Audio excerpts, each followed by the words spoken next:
But first, the dust has settled on Christmas. We've now welcomed in the new year. That must mean, of course, it's time for the annual Australia Day debate.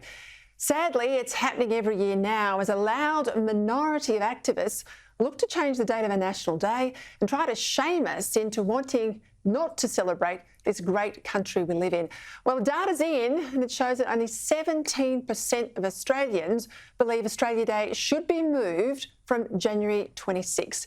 Joining me now is the man behind the polling, Daniel Wild from the Institute of Public Affairs. Daniel, welcome to the show. No surprises from me. You and I talk to real people out there and we can see what real people think about our country when we have a big national vote like the Voice referendum.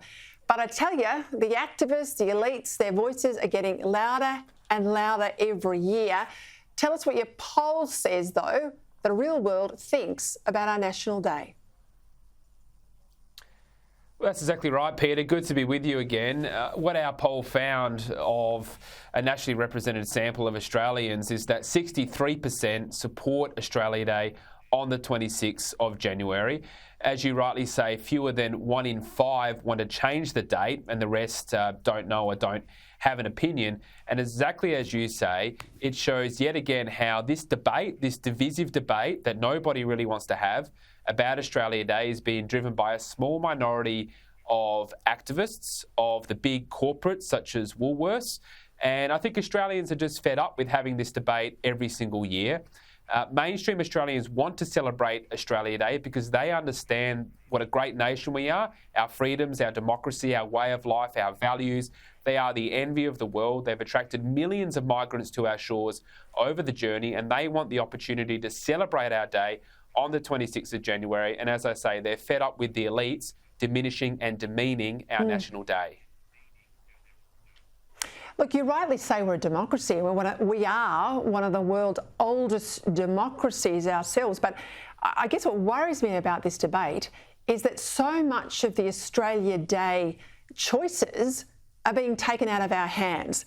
We can't buy the merchandise anymore that we want. Aldi and Woolies, they've both cancelled it. Hard to find anywhere else. I guess you can go online.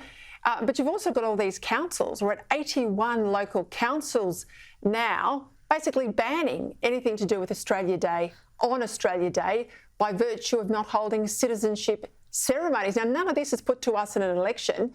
We're not given a vote on this. It's all happening by stealth.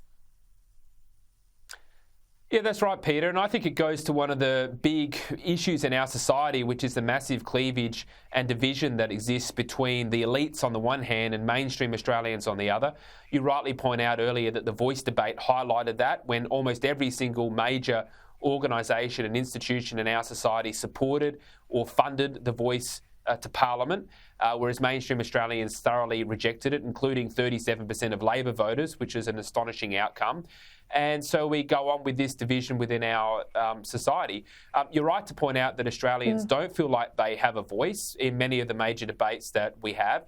And this is why record numbers of Australians are becoming disengaged from the political system, but it also presents a unique political opportunity for the coalition to speak for those working class voters, to give them a voice in the debates where they no longer have a home in the Labor Party or other parties as they may have in the past.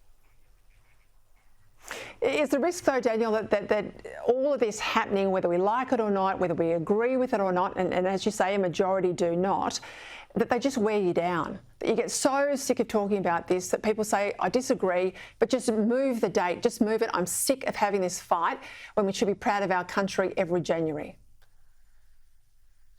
It is a risk, but we can never give up, Peter. We can't stop defending our National Day because, as you know, they'll move on to something next. If it's not Australia Day, it'll be Anzac Day. It'll be something else. And those who say they want to change the date, they don't want to change the date.